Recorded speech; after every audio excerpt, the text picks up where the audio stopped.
பழைய ஓய்வூதிய திட்டத்தினை அமல்படுத்த வேண்டும் உள்ளிட்ட 10 அம்ச கோரிக்கைகளை வலியுறுத்தி ஈரோட்டில் தமிழ்நாடு அனைத்து அரசு அலுவலர்கள், ஆசிரியர்கள் மற்றும் உள்ளாட்சி பணியாளர்கள் சங்கங்களின் கூட்டமைப்பினர் வேலைநிறுத்த போராட்டத்தில் ஈடுபட்டனர். அப்போது நிதிநிலையை காரணம் காட்டி தங்களது கோரிக்கையை ஏற்க மறுக்கும் விடிய அரசை கண்டித்து கண்டன கோஷங்கள் எழுப்பப்பட்டன. கோரிக்கைகள் நிறைவேற்றப்படவில்லை என்றால் வரும் 26ஆம் தேதி முதல் காலவரையற்ற வேலைநிறுத்த போராட்டத்தில் ஈடுபட உள்ளதாகவும் தெரிவிக்கப்பட்டுள்ளது. எங்களது கோரிக்கைகள் நிறைவேற்றப்படாத பட்சத்தில் வருகின்ற 26ஆம் தேதி முதல் பிப்ரவரி 26 முதல் காலவரையற்ற வேலைநிறுத்தத்தை நடத்த தமிழ்நாடு முழுவதிலும் உள்ள லட்சக்கணக்கான ஆசிரியர்கள், அரசு ஊழியர்கள், உள்ளாட்சி பணியாளர்கள் சார்பாக நடத்த திட்டமிட்டுள்ளோம். திருப்பத்தூர் மாவட்டம் ஆம்பூர் வட்டாட்சியர் அலுவலகம் முன்பு கிராம உதவியாளர்கள் பல்வேறு கோரிக்கைகளை வலியுறுத்தி ஒருநாள் அடையாள வேலைநிறுத்த போராட்டத்தில் ஈடுபட்டனர். இதில் தமிழ்நாடு வருவாய் கிராம உதவியாளர்களுக்கு CBS திட்டத்தை ரத்து செய்து GPF பென்ஷன் திட்டத்தை அமல்படுத்த வேண்டும், அரசாணை 33 படி வாரிசுதாரர்களுக்கு பணியாணை வழங்கி வந்த உத்தரவினை மீண்டும் வழங்க வேண்டும் உள்ளிட்ட பல்வேறு கோரிக்கைகள் வலியுறுத்தப்பட்டது. கரூர் மாவட்டம் குளித்தலை அருகே 2 பைக்குகள் நேருக்கு நேர் மோதிக்கொண்ட விபத்தில் பெண் உள்பட 4 பேர் படுகாயமடைந்தனர். அடிக்கடி விபத்து ஏற்படும் பகுதி என்பதால் சாலையில் பேரிகார்டுகள் அமைக்க வேண்டும் என கூறி பொதுமக்கள் பேருந்தை சிறைபிடித்து போராட்டத்தில் ஈடுபட்டதால் போக்குவரத்து பாதிப்பு ஏற்பட்டது. ராமநாதபுரம் மாவட்டம் கடலாடியில் விடியா திமுக அரசை கண்டித்து வணிகர்கள் கடையடைப்பு போராட்டம் நடத்தினர். கடலாடி அரசு தலைமை மருத்துவமனையில் மருத்துவர்கள் மற்றும் செவிலியர்கள் இல்லாததால் பொதுமக்கள் மிகவும் சிரமத்திற்கு ஆளாகியுள்ளனர். இதனை கண்டித்து வணிகர்கள் சுமார் 400க்கும் மேற்பட்ட கடைகளை அடைத்து போராட்டத்தில் ஈடுபட்டனர். கோரிக்கைகள் குறித்து அதிகாரிகளிடம் பலமுறை புகார் அளித்தும் அதிகாரிகளின் மெத்தன போக்கால் நடவடிக்கை எடுக்கவில்லை என கூறப்படுகிறது. மக்கள் சார்ந்தது பஸ் போக்குவரத்து பூரா கடலாடிக்கு வராமல் நிப்பாட்டிட்டாங்க. பஸ் ஸ்டாண்டுக்குள்ளே வர்ற பஸ் நிப்பாட்டிட்டாங்க. ஆஸ்பத்திரியில் வந்து டாக்டர்கள் இல்லை, இது செவிலியர்கள் இல்லை, ஆப்ரேஷன் தியேட்டர் இயங்கலை, பெண் மருத்துவர்கள் இல்லாததுனால பிரசவம் நடக்கவே இல்லை. இதெல்லாம் ஒட்டுமொத்தமாக நாங்கள் எடுத்துக்கிட்டு சென்ற ஆகஸ்ட் மாதமே எல்லா அதிகாரிகளுக்கும் நாங்கள் ரிப்போர்ட் கொடுத்து மனு அனுப்பி எந்தவித நடவடிக்கை இல்லைங்கிறதுனால இன்றைக்கி வந்து கடையடைப்பு போராட்டம் நடத்திட்டு இருக்கிறோம். தடை செய்யப்பட்ட போதைப் பொருளை விற்பனை செய்ததாக திமுக கவுன்சிலரின் கடைக்கு சீல் வைக்கப்பட்டுள்ள நிலையில் அதிமுகவை பற்றி பேச திமுகவினருக்கு எந்த தகுதியும் இல்லை என அதிமுக பெண் கவுன்சிலர் பேசியிருப்பது பரபரப்பை ஏற்படுத்தியுள்ளது. சேலம் மாவட்டம் ஆத்தூர் நகராட்சி அலுவலகத்தில் நகர்மன்ற கூட்டம் நடைபெற்றது. இதில் நகராட்சி நிர்வாகத்தின் முறைகேடுகளை கண்டித்து அதிமுக பெண் கவுன்சிலர் உமாசங்கரி அடுக்கடுக்கான குற்றச்சாட்டுகளை முன்வைத்தார்.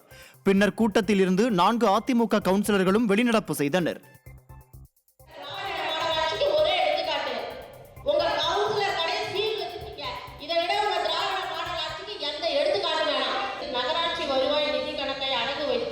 தெருவிளக்கு வாங்க இருப்பது கண்களை விட்டு சித்திரம் வாங்குவது போல் உள்ளது.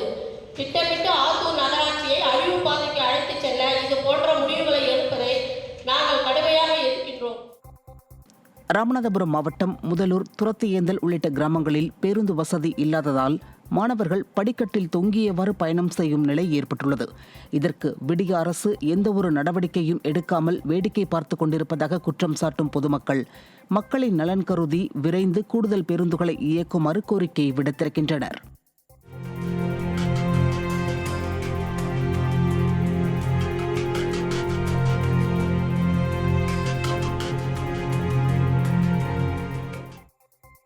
ராமநாதபுரம் மாவட்டம் வாலிநோக்கம் பகுதியில் உள்ள அரசு பள்ளியை தரம் உயர்த்த நடவடிக்கை எடுக்காத விடியா திமுக அரசை கண்டித்து SDPI மற்றும் அதிமுக சார்பில் உண்ணாவிரத போராட்டம் நடைபெற்றது. மாணவர்களின் நலன் கருதி மேல்நிலை பள்ளியாக தரம் உயர்த்துமாறு பலமுறை கோரிக்கை விடுத்தும் விடியா அரசு நடவடிக்கை எடுக்கவில்லை என குற்றம் சாட்டப்பட்டுள்ளது. விரைந்து பள்ளியை தரம் உயர்த்த வேண்டும் என்றும் கோரிக்கை எழுந்துள்ளது. படிக்கக்கூடிய சூழல் இல்லாத காரணத்தினால பல்வேறு கலாச்சார சீரல்களை நோக்கி போய்கிட்டு இருக்காங்க. அதனால் மேல்நிலைப்பள்ளி கொண்டு வரணும், இந்த கல்வியாண்டில் கொண்டு வந்தே ஆகணும் அப்படிங்கிற ஒரு கோரிக்கையை நாங்கள் முன்வைத்து நாங்கள் போராட்டத்தை நடத்துவோம். தேனி மாவட்டம் பெரியகுளம் அருகே விபத்தில் 2 கால்களையும் இழந்த நபர் விடிய அரசு உதவித்தொகை வழங்கிடக் கோரி சாலை மறியலில் ஈடுபட்டார். வடகரை பட்டாப்புலி தெருவை சேர்ந்தவர் கருப்பையா. இவர் தனியார் ஆலையில் வேலை பார்த்தபோது அங்கு நடந்த விபத்தில் 2 கால்களையும் இழந்தார். ஆனால் அரசு சார்பில் தமது குடும்பத்திற்கு எந்தவொரு உதவியும் வழங்கவில்லை என குற்றம் சாட்டியுள்ள அவர் வறுமையில் வாடி வரும் தமக்கு அரசு உதவித்தொகை வழங்க வேண்டும் என்று கோரிக்கை விடுத்திருக்கிறார். திருச்சியில் தண்டவாளத்தில் முட்களை போட்டு ரயில் மறியல் போராட்டத்தில் ஈடுபட்ட விவசாயிகள் கைது செய்யப்பட்டனர். விவசாய விளைபொருட்களுக்கு 2 மடங்கு லாபம் கிடைக்க வேண்டும் என்பன உள்ளிட்ட கோரிக்கைகளை வலியுறுத்தி டெல்லியை நோக்கி சென்று விவசாயிகள் போராட்டத்தில் ஈடுபட்டு வருகின்றனர். அவர்களுக்கு ஆதரவாக திருச்சி காவிரி ரயில் பாலத்தில் மறியல் போராட்டத்தில் ஈடுபட்ட விவசாயிகள் கைது செய்யப்பட்டனர். தஞ்சாவூர் மாவட்டம் கும்பகோணத்தில் முன்னாள் காதலன் இறந்ததை அறிந்த காதலி தீக்குளித்து தற்கொலைக்கு முயன்றார்.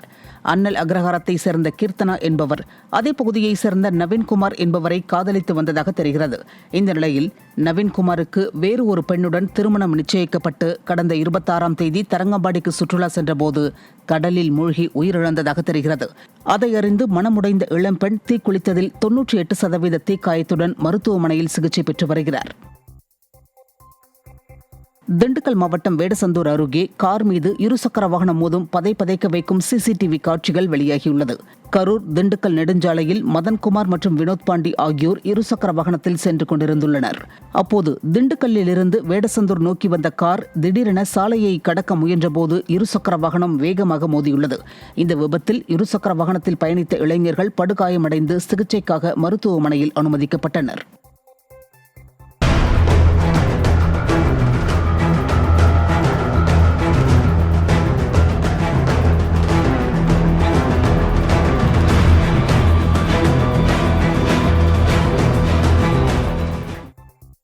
திருவண்ணாமலை மாவட்டம் வந்தவாசி அருகே இருசக்கர வாகனத்தின் மீது கார் மோதிய விபத்தில் இளைஞர் சம்பவ இடத்திலேயே உயிரிழந்தார். சாலவேடு கிராமத்தில் விக்னேஷ் என்பவர் இருசக்கர வாகனத்தில் சென்று கொண்டிருந்த போது காரில் வந்த பார்சில் என்பவர் இருசக்கர வாகனத்தின் மீது மோதியுள்ளார். இந்த விபத்தில் விக்னேஷ் உயிரிழந்த நிலையில் மயங்கி விழுந்த கார் ஓட்டுநர் பார்சில் மருத்துவமனையில் சிகிச்சைக்காக அனுமதிக்கப்பட்டார். விபத்தின் போது இருசக்கர வாகனம் தீப்பிடித்து எரிந்ததால் பரபரப்பு ஏற்பட்டது.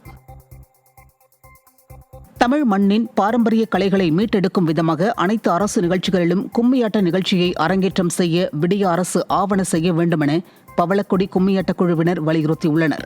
பவளக்கொடி கும்மியாட்ட குழுவினரின் 93வது அரங்கேற்ற விழா ஈரோடு மாணிக்கப்பாளையத்தில் உள்ள தனியார் திருமண மண்டபத்தில் நடைபெற்றது. இதில் அந்த குழுவை சேர்ந்த சிறுவர் சிறுமிகள் மற்றும் பெண் கலைஞர்கள் என ஏராளமானோர் பாரம்பரிய உடையில் கலந்து கொண்டு மகாபாரத கதை குறித்த பாடலுக்கு கும்மி அடித்து நடனமாடினர்.